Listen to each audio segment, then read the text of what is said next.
La memoria de una ciudad se encuentra a veces en lugares extraños. La casualidad o un desván pueden ocultar un tesoro. Por fortuna para la historia de Gijón, los años 20 y 30 han vuelto a nosotros en forma de temblorosas imágenes color ceniza de gran valor documental para viajar a ese Gijón de nuestros antepasados.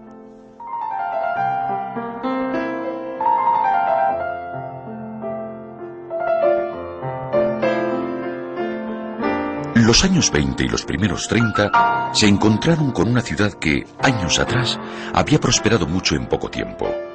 El crecimiento del centro transformó las hechuras de una villa decimonónica cuyo núcleo estaba integrado por la calle Corrida, la Plaza del Carmen y otras calles próximas.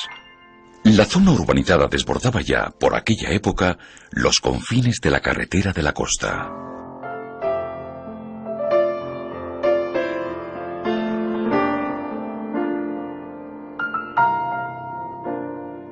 La nueva línea de separación con respecto al extrarradio seguía una dirección muy parecida a esta. La actual avenida de Castilla sería su inicio por el este, desviándose ligeramente hasta la Plaza de Toros.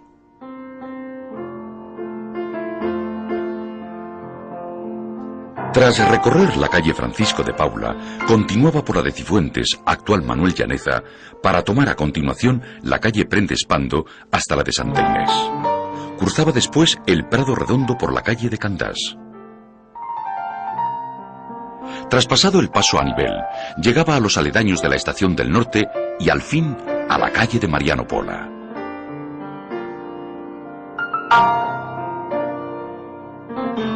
Algo así como lo que vieron los ojos de los gijoneses que tuvieron la fortuna o las 25 pesetas que cobraba el intrépido aviador señor Puga para pasear los cielos de Gijón en agosto de 1931.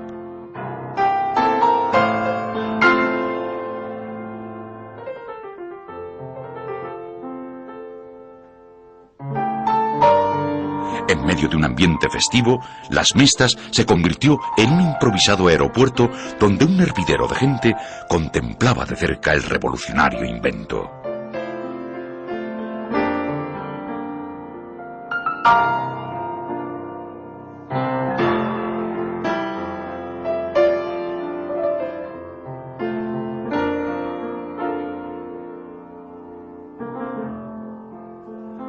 Uno de aquellos gijoneses, Rafael Triviño, abordó el aparato provisto de su cámara y filmó los primeros planos aéreos que se conservan de la ciudad.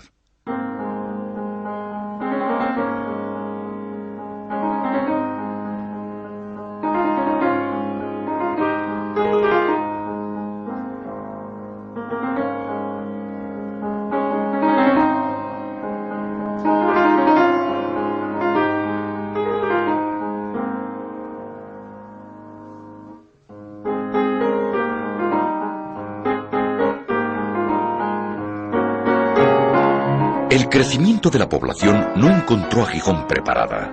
Se resentían sus viejas trazas y surgieron numerosos problemas de infraestructuras que ocuparon en su solución los años 20 y 30.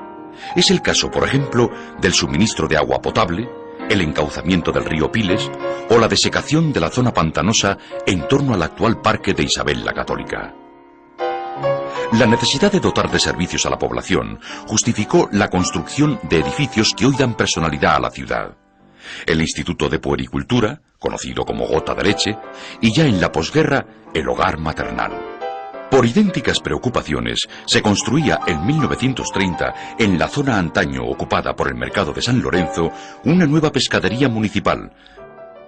Todos los servicios se iban concentrando en la zona centro. El conjunto formado por el barrio del Carmen y el ensanche del Fomento era lugar de residencia de los ciudadanos más acaudalados. Del mismo modo, las calles de San Bernardo, Corrida y Moros acaparaban la mayoría del comercio y los servicios de la ciudad. Por eso aquí se realizan también casi todas las actuaciones urbanísticas, mientras que el centro histórico va quedando lejos de las principales iniciativas de modernización.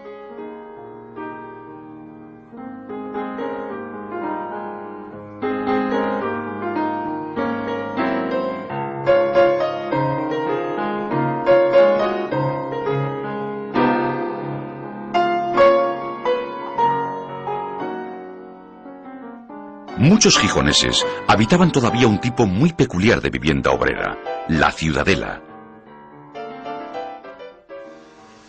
Las ciudadelas son un tipo de alojamiento obrero muy peculiar de Gijón, no exclusivo de Gijón. En Canarias hubo ciudadelas, en Cádiz, en Oviedo también, donde reciben el nombre de barrios ocultos. La característica fundamental es un largo pasillo al fondo del cual se dispersa una serie de casitas con muy bajas condiciones de salubridad, algunas veces con pozo y lavadero. Fueron un producto de la avenida Gijón de obreros a final del siglo pasado, principio de esto, a trabajar en las fábricas locales, y sirvieron de alojamiento a aquella parte más desfavorecida de la clase obrera gijonesa.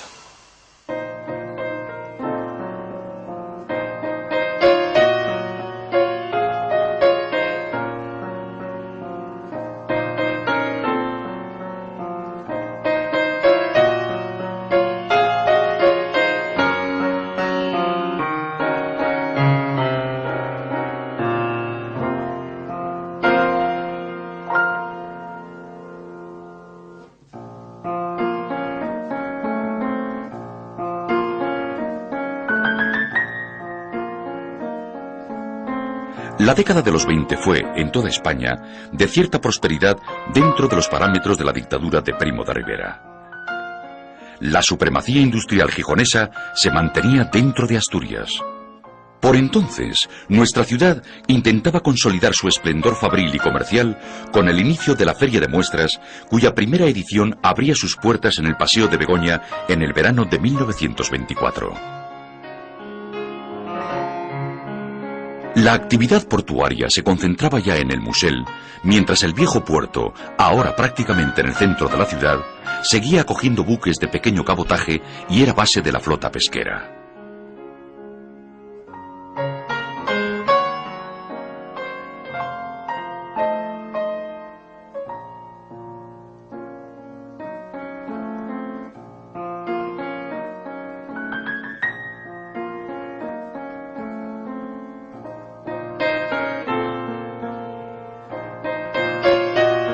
El dique Liquerica protegía el muelle local a duras penas de los embates del mar y esto constituía uno de los espectáculos favoritos de los gijoneses. Las cámaras de los aficionados filmaron en febrero de 1928 una de las frecuentes rendiciones del malecón ante los vendavales y las consiguientes obras de reconstrucción.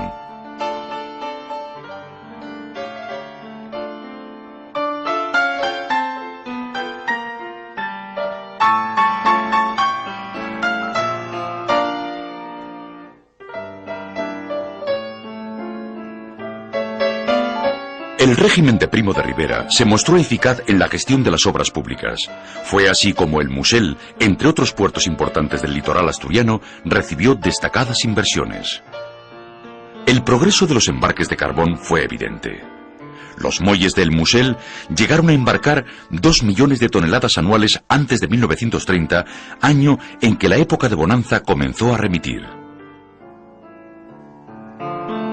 Se acometió entonces la prolongación del dique norte para aumentar el espacio de la dársena y darle mayor abrigo, pero tanto esta obra como la construcción del segundo espigón desbordaron ya los años 30.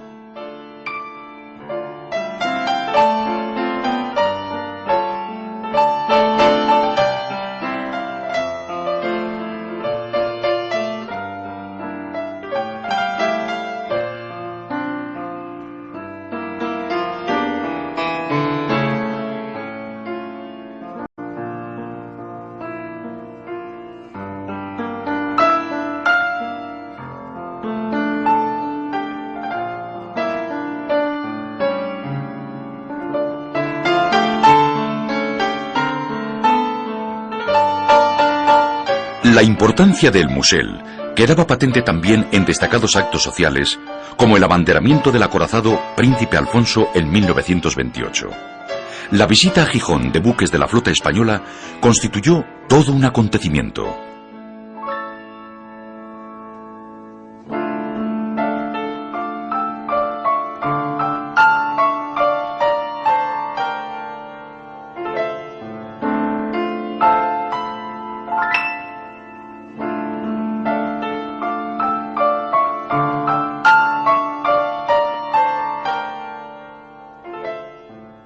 Jovellanos, con sus ideas tan clarividentes, fue el hombre que empujó adelante el puerto de Gijón, porque fue el primero que se dio cuenta de la importancia que iba a tener para el futuro. Porque entre las muchas cosas, por ejemplo, que podemos recordar ahora, es que la salida de los carbones se tenía que hacer por un puerto y vino a salir por el puerto de Gijón. Naturalmente eso desarrolló a Gijón enormemente. Y no solamente el puerto era para el carbón, sino para otras muchísimas cosas que se pudieran sacar por él. Sin embargo, la gente no se dio cuenta de que tenían que vivir mirando al mar, los gijoneses, y que no se podía vivir de espalda al mar. Sin embargo, hubo temporadas en Gijón en que hubo un olvido, un descuido con respecto al puerto, y no se le atendió y se le cuidó en estas condiciones. Sin embargo, era tan importante el puerto que cuando se hacían grandes obras en él, la ciudad repercutía y crecía enormemente. Así, por ejemplo, en la década de los 20-30, que es cuando se hace el puerto, la terminación del dique norte y el parque de Carbones, Gijón llegó a los 100.000 habitantes. Y el dique norte fue importantísimo porque tardó 36 años en hacerse, ya que las obras fueron durísimas y hubo momentos en que lo que hacía el mar durante el verano, lo que se hacía el mar en el verano, durante el invierno el mar se lo llevaba. Entonces fue una auténtica batalla y fue una epopeya verdaderamente la terminación del puerto del Musel. También las carreteras y el transporte terrestre fueron el destino de importantes inversiones. Sin embargo, las principales vías de acceso a Gijón no fueron incluidas en el circuito de firmes especiales, antecedente de la actual red principal de carreteras. El concejo creció durante los años 20 en más de 20.000 habitantes, de los que solo una décima parte habían nacido en él. Era una población joven, mucho más que la media asturiana, dedicada a la industria y los servicios, que tras los siempre mitificados años 20 se disponía a atravesar unos durísimos años 40.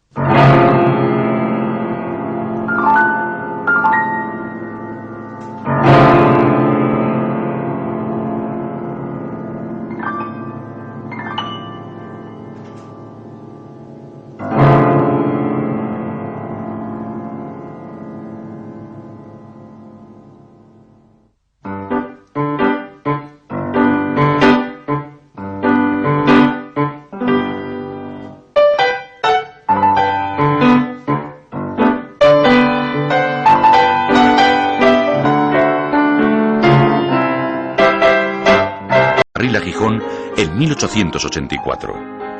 El desarrollo de las comunicaciones definía una parte de la vida de la ciudad y marcaba la diferencia entre quienes utilizaban el transporte público y quienes podían permitirse sus propios medios de locomoción.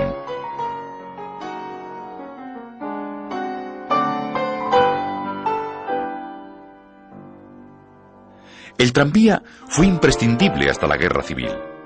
Era un medio de transporte accesible a cualquier clase social e indispensable para las dimensiones de una ciudad que desde 1924 le aportaba no menos de 4 millones de viajeros cada año.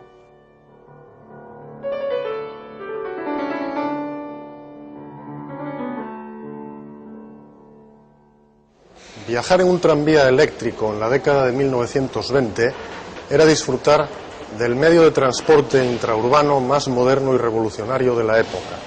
En Gijón, los tranvías comenzaron a rodar en el año 1890 en su primera línea, que llegaba hasta La Guía, atravesando el ensanche, y que fue prolongada un año más tarde hasta el núcleo de Villamanín, en la parroquia de Somió. En dirección opuesta, hacia el oeste, se trazó poco después la segunda de las líneas de los tranvías, hacia el Natahoyo, prolongada más tarde hasta la Calzada y el Musel. La tercera y última de las líneas de la red de tranvías de Gijón fue la de los tranvías del Llano, que discurrían en dirección norte-sur.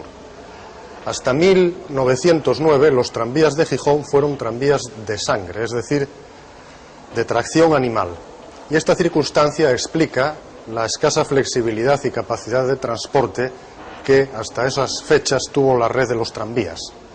A partir de 1909, su electrificación supuso la renovación del parque móvil, la incorporación de nuevos elementos motores y la multiplicación de la capacidad de transporte de la red. Los tranvías de Gijón rodaron por nuestras calles hasta el año 1964, momento en que la motorización generalizada llegó también a los transportes públicos y sustituyó este entrañable medio de transporte histórico de las ciudades españolas que hoy intenta ser recuperado en algunas de ellas con éxito notorio de público y con una aceptación social grande. Pero el automóvil empezaba a ser el emblema de los tiempos. Hacía más de una década que Henry Ford producía automóviles en serie al alcance de cualquier asalariado, pero en lugares como Gijón seguía siendo un lujo para muy pocos. Desde el primer vehículo llegado a Gijón en 1891, aquellos coches no pasaban desapercibidos en la ciudad. Lo cierto es que el número de automóviles crecía, dentro de sus discretos límites, a gran velocidad. Los 137 coches matriculados en Gijón a principios de los años 20 eran casi la cuarta parte de todos los de Asturias.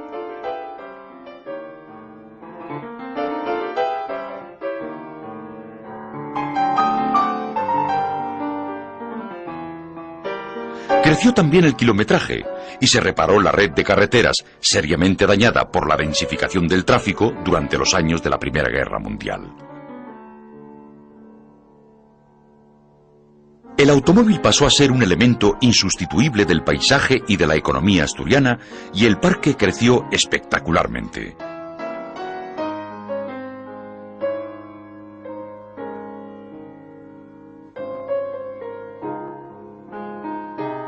En 1928 ya se había multiplicado por 2 el número de vehículos de mercancías y viajeros. El coche era inseparable de otros fenómenos, como el aumento del turismo o el excursionismo.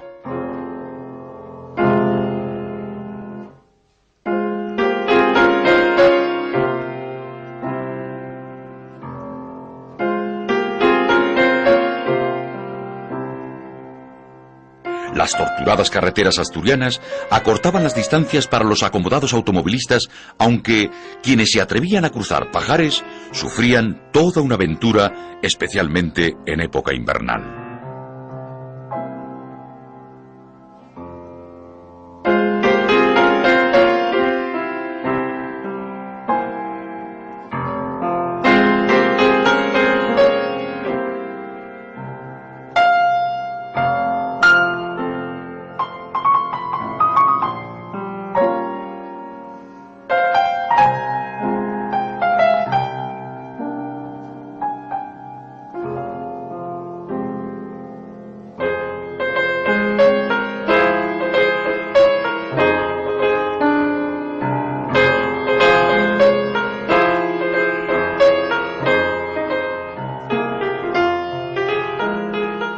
Por otro lado, el automóvil facilitaba un, digamos, cómodo viaje para desplazarse por distintos lugares de Asturias, lo que significó un revulsivo en el aspecto social al romperse el secular aislamiento entre ciudades y pueblos separados por distancias que hoy parecen ridículas.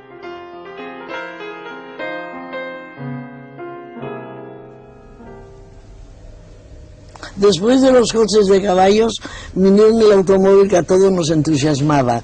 Yo personalmente iba todos los años con unas amigas que me invitaban a Riaño, pasábamos un mes y era todo precioso, el viaje maravilloso, solamente que teníamos el inconveniente en aquellos primeros viajes de pararnos en las curvas y el chofer tenía que bajar a pedir paso. Luego después ya reanudábamos hasta llegar al pueblo.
Mediados los años 20, el transporte de viajeros por carretera disponía en Gijón de numerosas ofertas.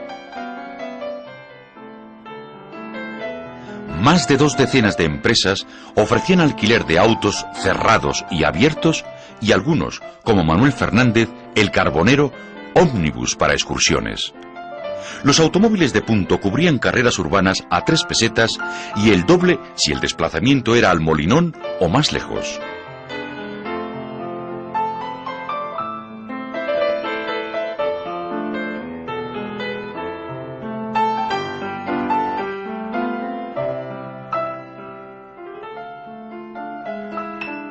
Los vehículos a motor se imponían lentamente pero sin remedio, aunque la ciudad no hubiese sido pensada para ellos.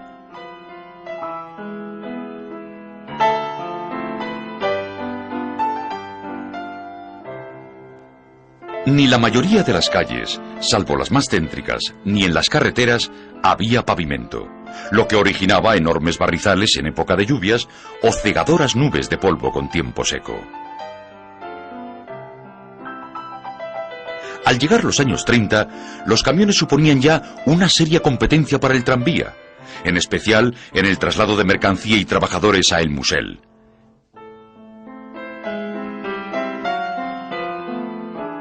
El futuro se acercaba deprisa.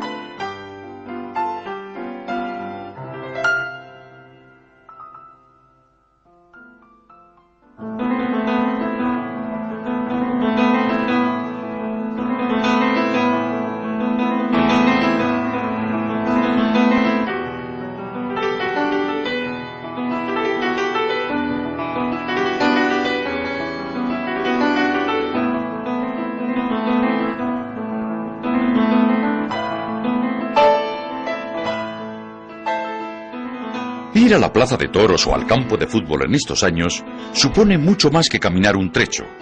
Se trata de adentrarse en el ocio de aquella sociedad hasta llegar a comprender cómo se iban modificando sus comportamientos desde los patrones más tradicionales a los propios de una sociedad de masas. La fiesta de los toros, al margen de remotos esplendores, había arraigado en Gijón a la estela del veraneo. Cuando en 1888 se construye la Plaza del Bibio, se está en disposición de ofrecer al forastero, que por las mismas fechas ya disponía de enlace ferroviario y de la oferta playera de balnearios, el espectáculo con más gancho. Por la feria gijonesa pasaron las figuras más importantes del toreo: Belmonte, El Gallo o Domingo Ortega.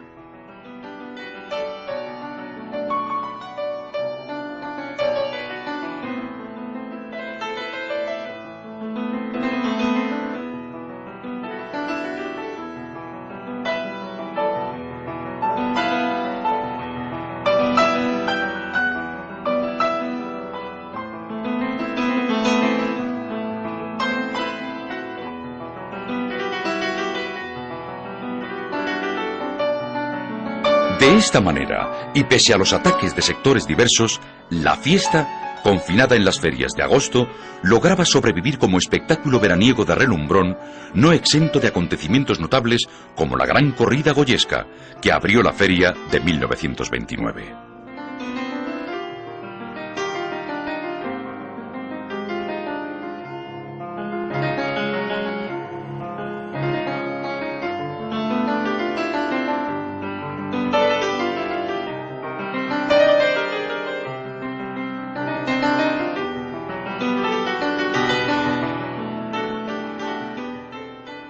El fútbol será, sin embargo, el encargado de acaparar todos los ocios populares. Los de la dictadura de Primo de Rivera fueron años de proliferación de clubes y del arraigo definitivo de la afición entre los más modestos. Fiel reflejo de este poder de convocatoria son las imágenes del partido España-Italia, disputado en abril de 1928.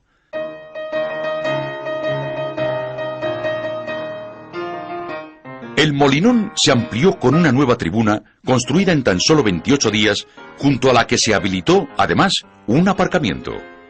Figuras míticas como el gran Ricardo Zamora se batieron en la hierba gijonesa, aunque sin pasar del empate a un gol.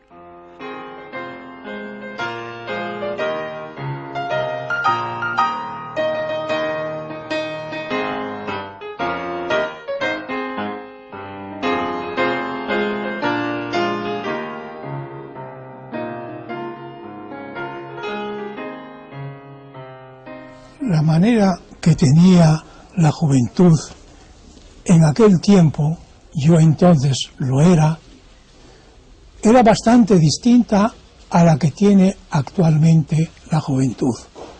Había cosas que eran muy semejantes, la afición al fútbol ya entonces empezaba a despertarse. Yo recuerdo haber ido muchas veces al Molinón, sobre todo cuando había algún partido en que jugaba el Sporting contra el Oviedo. De partidos del que mejor me acuerdo es del último que vi en Gijón, que fue el de la inauguración del estadio del Molinón. Asistió el infante don Jaime y en ese partido que jugó Italia y España jugaban los futbolistas míticos de entonces, Zamora, Alcántara, Samitier y otros que ya ahora en este momento no recuerdo. Fue un partido extraordinariamente interesante. A mí no me interesó demasiado porque yo iba más bien por compañerismo, porque no me interesaba demasiado el fútbol. Aunque hubiera sectores que abominasen de la por entonces denominada peste futbolera, y aunque quedasen deportes más exclusivos, se trataba de un fenómeno sin retorno.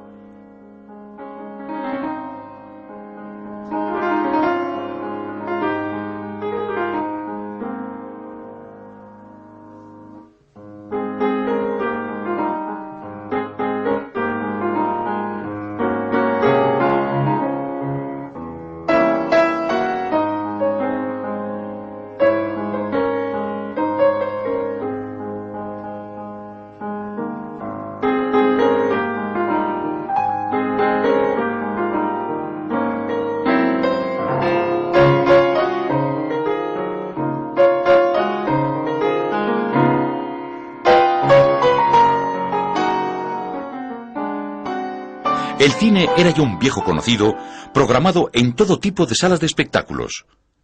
Por entonces eran el Salón Doré, el Salón Versalles, el Teatro Robledo, los veteranos Teatro Jovellanos, Dindurra y el Teatro Circo de los Campos Elíseos.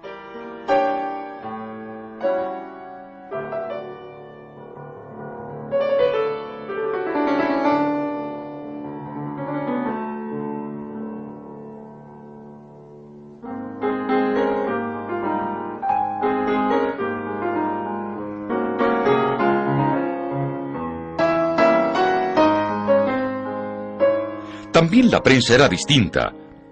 Quedaban ya lejos los folletones o el sensacionalismo de los crímenes. En 1927, El Noroeste, diario de Gijón, era el de mayor tirada de Asturias con 15.000 ejemplares. Le seguía, con 12.000, El Comercio.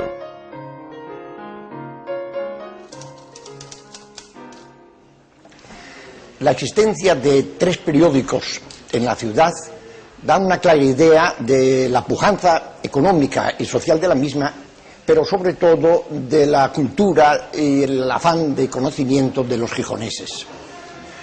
Había uno fuertemente ideologizado, que era El Noroeste, periódico que, para entendernos y con la terminología de hoy, llamaríamos progresista, de izquierda, liberal, republicano, en lo que cabría entonces llamarse republicano. Luego el tradicional, conservador, exponente de las inquietudes del comercio de la ciudad y de las clases locales conservadoras, que era El Comercio. Y luego, pues, a estos dos añadiría, a finales de los 20, un periódico absolutamente moderno e insólito en el Gijón de la época, que era La Prensa, que fue el primer periódico que descubrió el valor del fútbol como elemento periodístico. Estos 3 periódicos resumen, en cierta manera, la historia contemporánea de Gijón. Era muy fácil imitar canciones, novedades o comportamientos foráneos, cada vez más uniformes en todos los ámbitos de la sociedad. También en Gijón las modas empezaban a pasarse de moda. Frente a todo esto, la sociedad tradicional seguía teniendo su pujanza. Pero los modos, los hábitos y hasta el aspecto externo de los gijoneses y asturianos se asemejaban cada vez más a los de otras latitudes.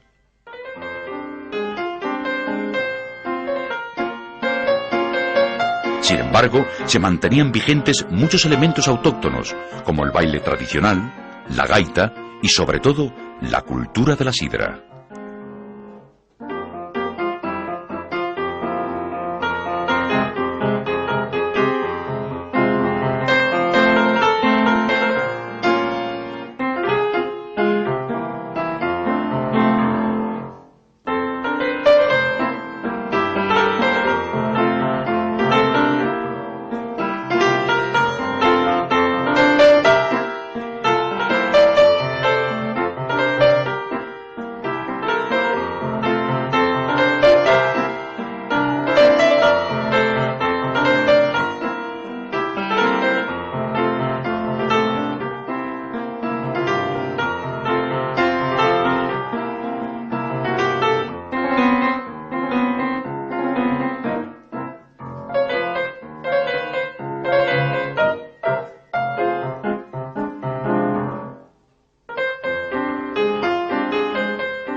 Por esos años comenzaban a producirse curiosas fusiones de espectáculos de masas con manifestaciones tradicionales. Es el caso del descenso del Sella, que había adquirido carácter competitivo en 1933. Estas imágenes, 2 años después, pueden ser el primer reportaje del acontecimiento inventado por Dionisio de la Huerta.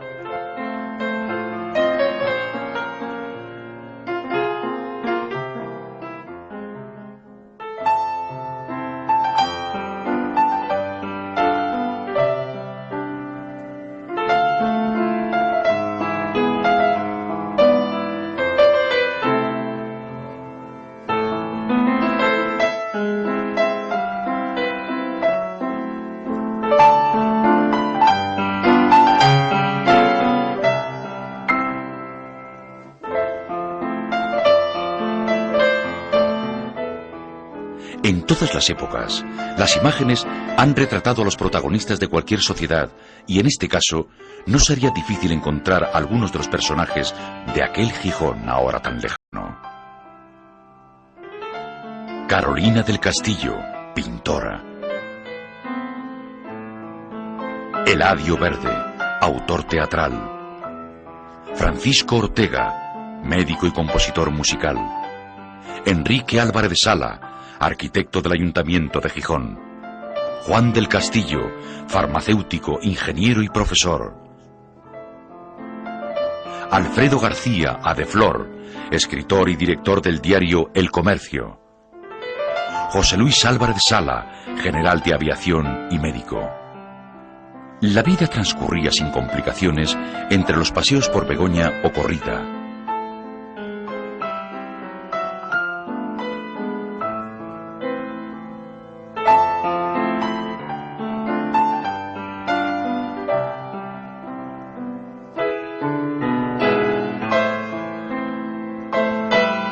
Los actos religiosos recuperados de una difícil década anterior.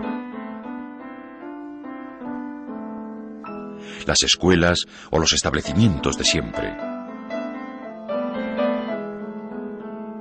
Es decir, la vida de una sociedad convencional sin excesivas novedades.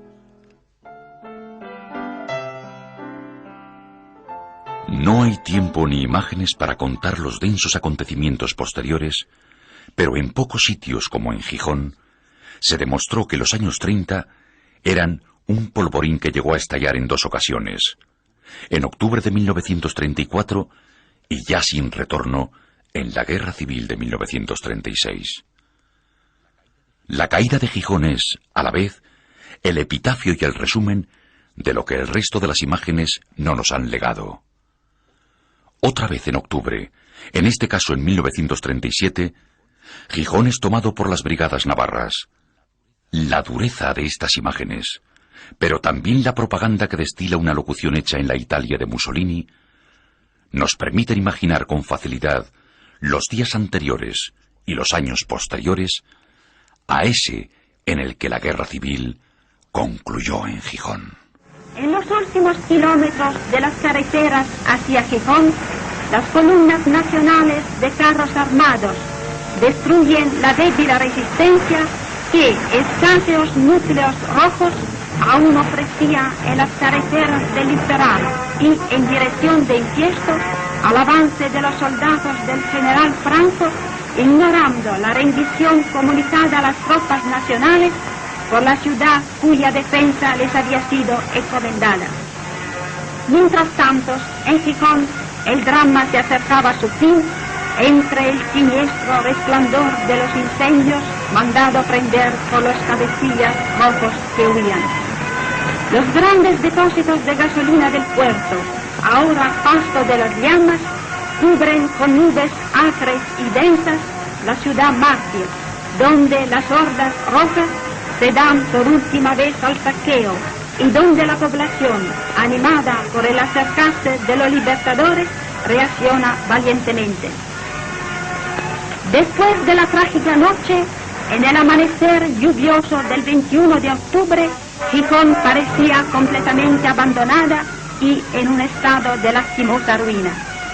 Aquí también los dinamiteros dejaron una prueba irrefutable de su barbarie. Todas las iglesias habían sido voladas ya desde el inicio del infame dominio marxista. De templos de gran valor histórico y artístico no quedan más que fachadas destrozadas.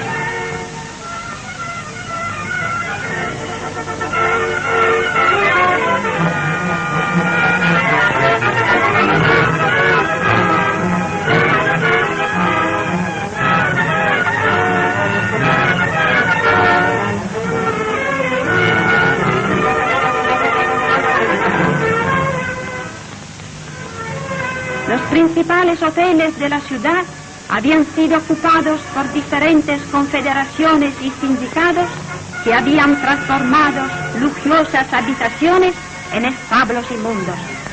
Y aquí, por ejemplo, el Hotel Salomé, que lleva en el tejado la inscripción de la Confederación General del Trabajo, mientras que en su interior es un repugnante ejemplo de suciedad.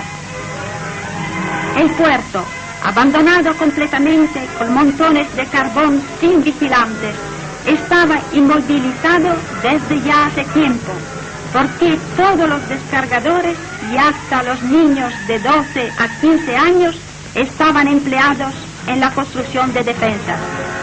Los barcos fueron abandonados porque la extremada vigilancia de la flota de Franco no permitía que se hicieran a la mar.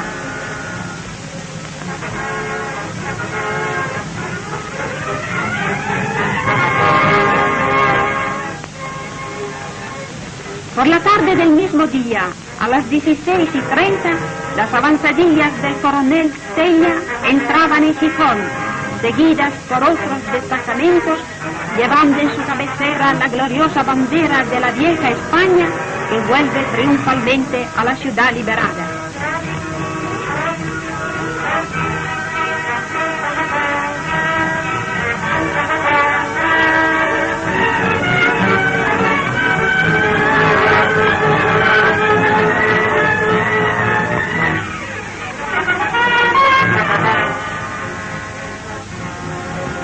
El primer cuidado de los libertadores ha sido el de socorrer a la población civil.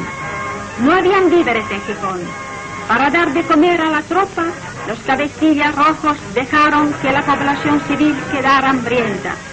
Esta, para alimentarse, no tenía más que llamamientos radiofónicos, proclamas de intonación comunista, estúpidas exhortaciones pintadas en las paredes de las casas, para apurar la formación de las brigadas de choque. La verdad es que probablemente por causa de la falta de cualquier organización eficiente, también la tropa moría de hambre y resistía solamente porque tenía a las espaldas ametralladoras preparadas a disparar contra los que hubieran intentado huir. La acción de las tropas libertadoras y de los falangistas, que enseguida acudieron con camiones de víveres y de indumentaria, no se limitó a proveer de comida a la población civil, sino que se extendió también a los prisioneros. La obra de asistencia a los batallones rojos que se rindieron contemporáneamente a la caída de Gijón fue tan más humana y necesaria en cuanto los batallones mismos eran prevalentemente formados por viejos y por chicos entre los 12 y 16 años.